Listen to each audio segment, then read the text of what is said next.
diutarakan.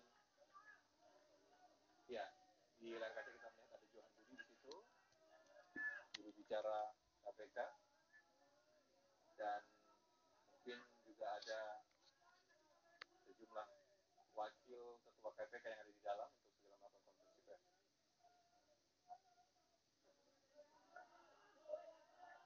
Ya, ini dia Bambang Wijayanto yang keluar untuk menemui sejumlah awak media dan para aktivis yang mendukung KPK. Baik, kita akan simak bagaimana pernyataan dan juga ungkapan yang akan disampaikan oleh Bambang Wijayanto.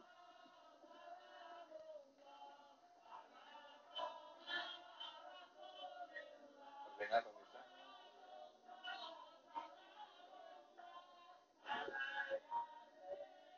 Wijayanto banyak menerima ucapan, banyak menerima jabatan begitu dari beberapa rekan.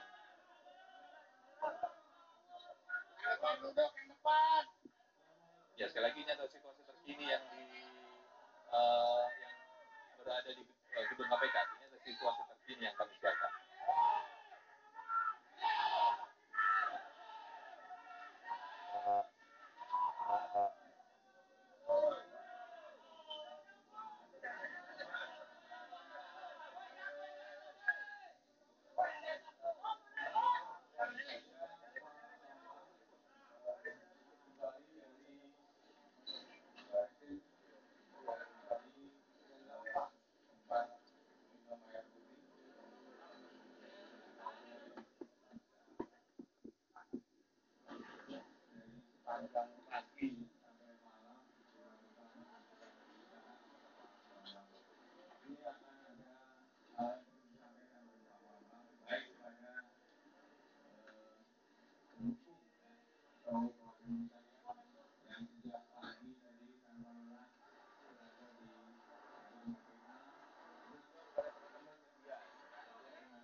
Teman-teman yang saya hormati, selamat pagi.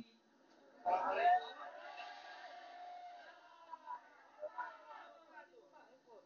Ada 3 hal yang ingin saya sampaikan. Yang pertama, saya mengucapkan terima kasih atas segenap upaya dari teman-teman untuk mendukung saya maupun KPK dengan berupaya melakukan tindakan-tindakan mempersoalkan berbagai hal yang dianggap bertentangan dengan hukum. Yang kedua, saya ingin mengatakan secara jujur bahwa tantangan ke depan masih tetap menghadap. Kita perlu merapatkan barisan, membangun soliditas yang lebih baik lagi. Karena semua tantangan-tantangan itu pada ujungnya tidak sungguh-sungguh membangun kemaslahatan bagi masyarakat. Yang ketiga, saya ingin kita mulai merapatkan barisan. Kita harus membangun soliditas. Kita harus tetap berupaya bersatu. Karena ada berbagai kepentingan lain yang mencoba mencuri sini, mencoba menelikung di tikungan. Dan ini bisa menyebabkan seluruh upaya pemberantasan korupsi tidak bisa dilakukan secara utuh dan secara baik. Itu sebabnya bantu kami tidak hanya dengan doa dan dukungan, tapi kritik kami kita bisa tetap menjalankan tugas-tugas kami secara baik. Terima kasih teman-teman. Wassalamualaikum warahmatullahi wabarakatuh.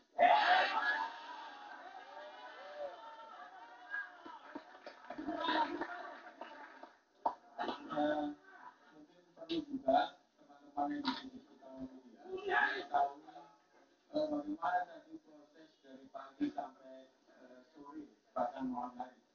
Jadi mungkin pengacara Pak Bambang bisa menjelaskan. Assalamualaikum warahmatullahi wabarakatuh. Salut atas solidaritas yang diberikan oleh kawan-kawan.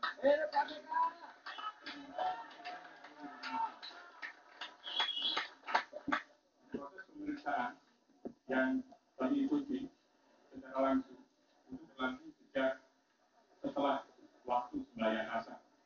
Sebelumnya, Pak Bambang Wijayanto juga sedang diperiksa, namun karena belum didampingi oleh kuasa hukum, belum didampingi oleh pengacara, Pak Bambang Wijayanto menolak untuk diperiksa. Pemeriksaan yang berlangsung setelah salat asar itu didampingi oleh banyak sebenarnya kuasa hukum yang bersedia. Ini juga kami ucapkan terima kasih atas solidaritas dan kemudian bagi dari seluruh pengacara, secara khusus pengacara-pengacara LBH dan juga berbagai lembaga yang hadir di Barreskrim tadi. Pemeriksaan berlangsung dengan lancar, ada sekitar 8 pertanyaan. Akan tetapi, sejak pertanyaan pertama dimulai, Pak Bambang Wijayanto mempersoalkan kualifikasi dari pasal yang disangkakan kepada Pak Bambang Wijayanto dengan tindakan penangkapan tadi pagi. Yaitu yang pertama pasal 242 tentang memberikan keterangan palsu di bawah sumpah. Pak Bambang Wijayanto mempertanyakan kualifikasi delik yang mana dari pasal 242 tersebut. Apakah ayat yang pertama atau ayat yang kedua? Selain pasal 242, Pak Bambang Wijayanto juga mempertanyakan tentang kualifikasi secara detail dari pasal 55 yang dituduhkan. Apakah pasal 55 ayat 1 ke 1 atau ayat 1 ke 2 atau yang ketiga? Apakah posisi persis yang disangkakan pada Pak Bambang ini orang yang menyuruh melakukan, orang yang membujuk melakukan, atau turut serta melakukan? Karena pertanyaan-pertanyaan Pak Bambang Wijayanto dijawab hanya dengan penjelasan yang pendek, yaitu bahwa memang penyidik menerapkan pasal 242 dan pasal 55 secara terbuka, maka Pak Bambang Wijayanto menyatakan belum mau untuk melanjutkan pemeriksaan. Dengan kata lain, tidak bersedia untuk menjawab pertanyaan-pertanyaan tersebut. Sehingga pertanyaan kedua mengenai riwayat hidup, pertanyaan ketiga mengenai perkara yang disangkakan, seluruhnya dijawab dengan keberatan untuk memberikan jawaban. Ketika berita acara pemeriksaan, ketika surat perintah penahanan juga diterbitkan, Pak Bambang Wijayanto menolak untuk menandatangani surat perintah penahanan. Ketika berita acara penahanan juga diterbitkan, Pak Bambang Wijayanto menyatakan menolak untuk menandatangani berita acara penahanan. Sampai disitulah saya kira yang bisa saya jelaskan sebagai kuasa hukum bersama Pak Iskandar Surhadi, Ibu Katarina, dan juga Pak Abdul Mujar. Selebihnya saya kembalikan ke aturan. Terima kasih. Silakan teman-teman media untuk bertanya. Sengaja kita hadirkan juga Pak Pandu, Pak Zulkarnain, mungkin nanti kalau ada pertanyaan bagaimana ceritanya kemudian akhirnya Pak Bambang bisa keluar mungkin bisa dijelaskan Pak Pandu atau Pak Zulkarnain. Bertanya silakan.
Mikrofonnya orang Cina ya, Raster.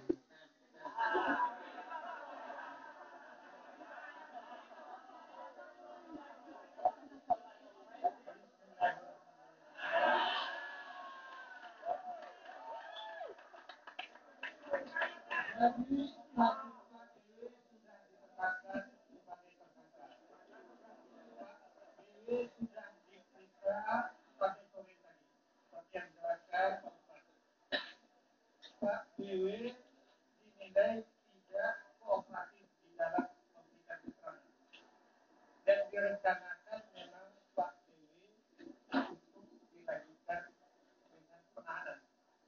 Kami sebagai pimpinan KPK menjamin bahwa Pak BW jika diperlukan lagi keterangan berikut, kami jamin mereka akan kooperatif.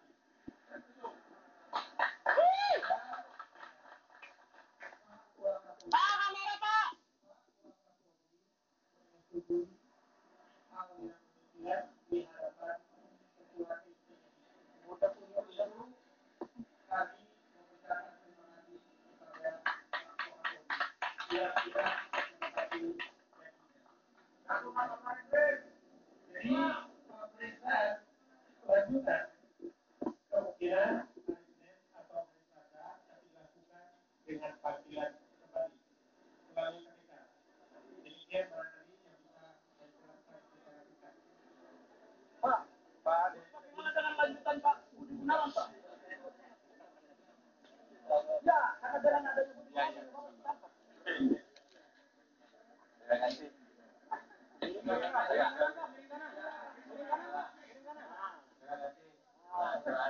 Teman-teman terkait dengan pertanyaan status KPW setelah proses kasus yang sedang dihadapi sekarang, memang dikatakan sebagai tersangka.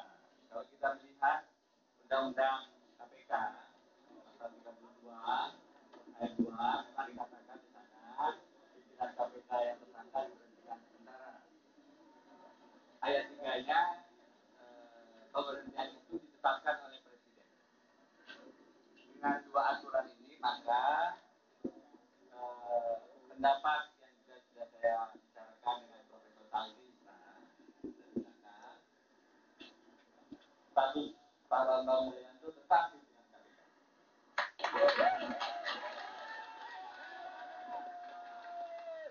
Pemberhentian sementara itu secara hukum akan terjadi jika Presiden Jokowi mengeluarkan keputusan Presiden. Ini justru akan kita lihat bagaimana sikap Presiden Jokowi.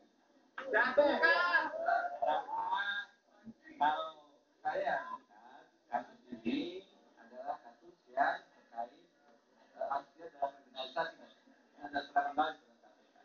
Maka Presiden Jokowi tentu harus dengan hati-hati, harus dengan jeli melihat, dan ini kesempatan beliau untuk menunjukkan dukungannya terhadap agenda pemberantasan korupsi, dukungan terhadap KPK, dan karenanya selama proses belum keluar, maka status Bambang Wijayanto adalah pimpinan KPK.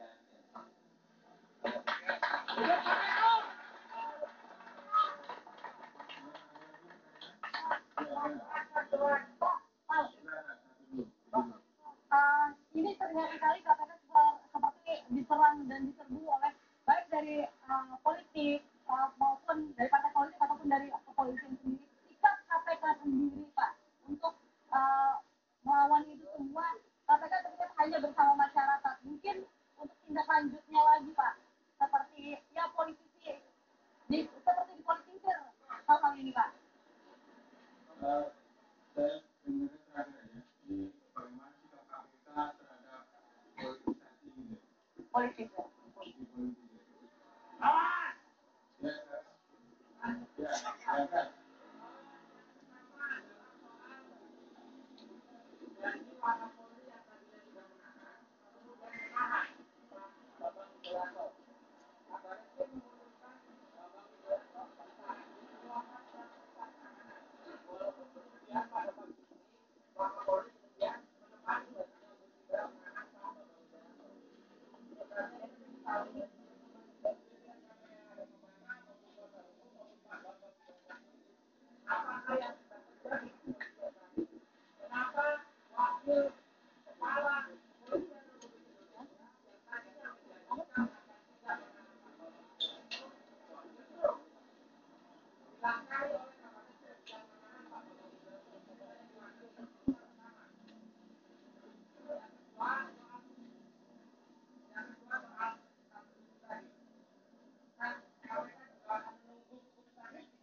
Soal komitmen tadi ditanyakan mengenai komitmen KPK terkait dengan status Pak apa yang akan dilakukan KPK kepada Presiden Jokowi atau tidak ya?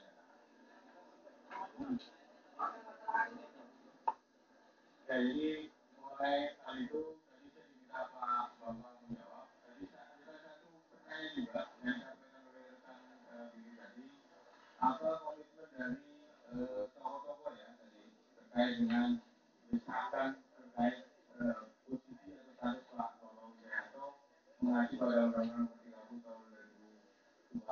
Ini ada tokoh nasional juga mungkin bisa minta pendapat Pak Eri atau Pak Dedi juga boleh menyampaikan apa sikap untuk Pak Jokowi.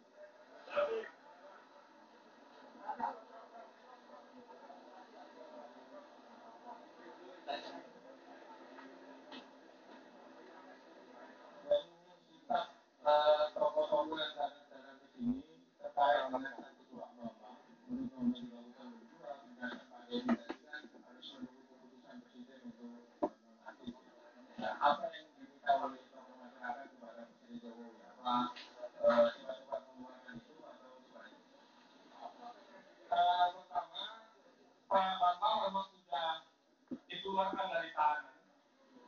tapi itu sebetulnya dalam konteks kepentingan KPK belum ada apa-apanya. Pak Bambang baru bisa bekerja normal kalau dalam waktu sesingkat-singkatnya segera diterbitkan SP3 Pak Bambang Wijayanto. Artinya pimpinan KPK kembali kepada posisi 4 orang. Nah, itu yang ditunggu sekarang. Keluar ini untuk Pak Bambang pribadi oke. Bisa ketemu dengan anak istri, bisa ketemu dengan kolega dan segala macamnya. Tapi kepentingan pemberantasan korupsi mempercepat kasus-kasus penting di sini itu mungkin belum akan banyak manfaatnya. Kecuali dalam waktu singkat, sesingkat-singkatnya segera diterbitkan SP3 merujuk pengalaman pimpinan KPK dulu yang pernah juga mengalami nasib kriminalisasi. Itu poin penting yang harus disuarakan dari kepentingan pemberantasan korupsi. Terima kasih.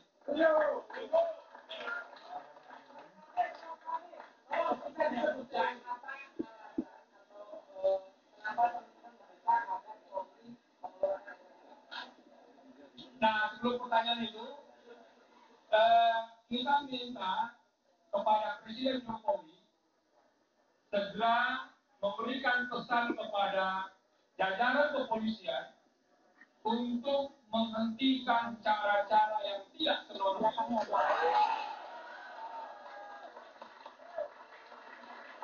Nah, kalau alasan tadi, kalau pertanyaannya, Alasan draft P3. ini kan apa? Sangat kental kriminalisasi dan dari tadi siang dikatakan sulit untuk mengatakan tidak bahwa ini tidak terkait dengan kasus penetapan DG sebagai tersangka. Nah,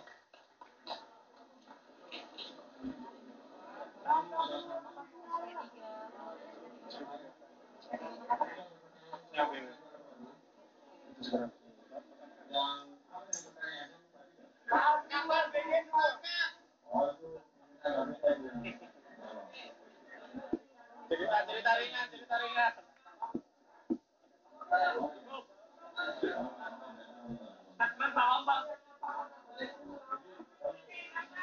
Pertama saya menambahkan bahwa permintaan penghentian penyidikan atau SP3 itu kita ajukan untuk alasan utama demi kepentingan umum. Pemberantasan korupsi, penanganan perkara-perkara korupsi yang ditangani oleh KPK, terutama yang belakangan ini banyak mendapat sorotan masyarakat, seperti penangkapan Budi Gunawan sebagai tersangka, adalah perkara yang menyangkut kepentingan umum dan perlu didahulukan dengan memastikan bahwa pimpinan KPK bekerja secara maksimal, yaitu 4 orang. Dengan begitu, sekali lagi, SP3 ini menjadi sangat penting demi kepentingan umum. Yang terakhir, apakah dalam pemanggilan selanjutnya kami akan datang? Tentu seperti yang disampaikan oleh Pak Zulkarnain dan juga Pak Sandu, pimpinan KPK telah menyatakan komitmen kepada pimpinan kepolisian juga kepada pimpinan penyidik bahwa apabila diperlukan dalam pemanggilan selanjutnya tentu kita akan menghormati. Jadi kita lihat nanti, tentu kuasa hukum akan berusaha maksimal untuk menggunakan segala dasar hukum yang ada demi tercapainya penghentian penyidikan atas perkara Bambang Wijayanto. Terima kasih.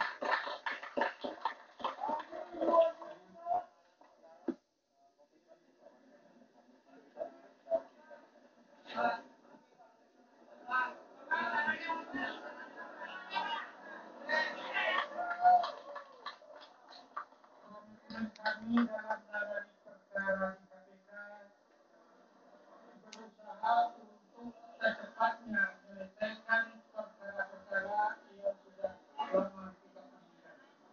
Kami menghitung dengan waktu. Periode ketiga tinggal sekitar 11 bulan lagi. Perkara-perkara yang sudah relatif sudah lama dalam penyidikan kami konsentrasi untuk mempercepatnya. Oleh karena itulah, kalau kami bekerja 4 pimpinan, ini akan lebih cepat di dalam proses dan sebagainya. Terima setelah komitmen kami sesuai dengan masukan kita termasuk itu.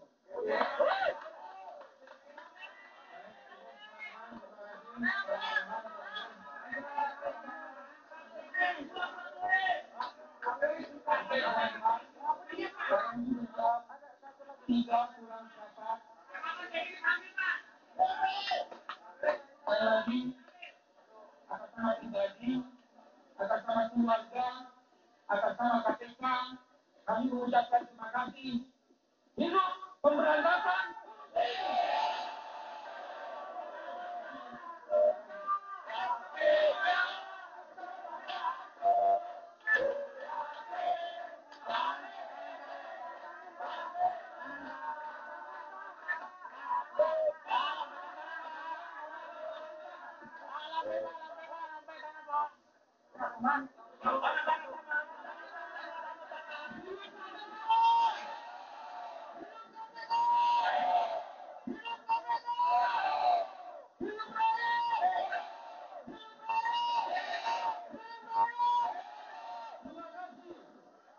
Raiso.